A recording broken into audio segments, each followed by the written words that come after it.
ആ വ്യവസായ സെക്രട്ടറിയാണ് ഇപ്പോൾ ഇത് അന്വേഷിക്കാൻ പോണം.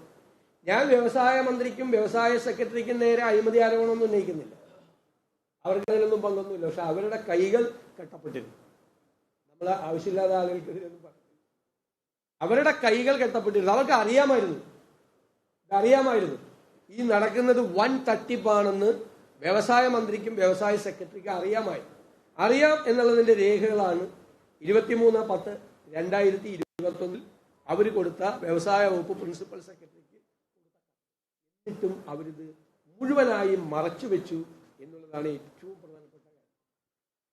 ഞാൻ ആദ്യമേ തന്നെ ഈ ആരോപണം ഉന്നയിക്കുന്ന മൂന്നാമത്തെ കാര്യം, ആരോപണം ഉന്നയിക്കുന്ന കാലത്ത് തന്നെ ഞാൻ ആദ്യം പറഞ്ഞത് കുറച്ച് കറക്റ്റ് കമ്പനികളാണ് ഇത് കൈകാര്യം ചെയ്തുകൊണ്ടിരിക്കുന്നത്.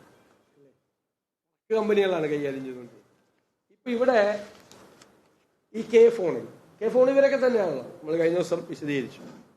കെ ഫോണിലെ ആദ്യത്തെ പ്രിൻസിപ്പൽ കോൺട്രാക്ട്, രണ്ടാമത് മാനേജർ സർവീസ് പ്രൊവൈഡർ കൊടുക്കാനുള്ള കോൺട്രാക്ട്, അതും കാർട്ടൽ ഫോം ചെയ്യും.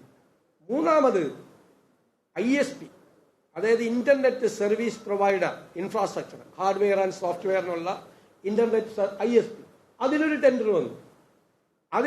വന്നു കഴിഞ്ഞപ്പോൾ MSPയിൽ SRITക്കാണ് കിട്ടിയത്. അവരവിടെ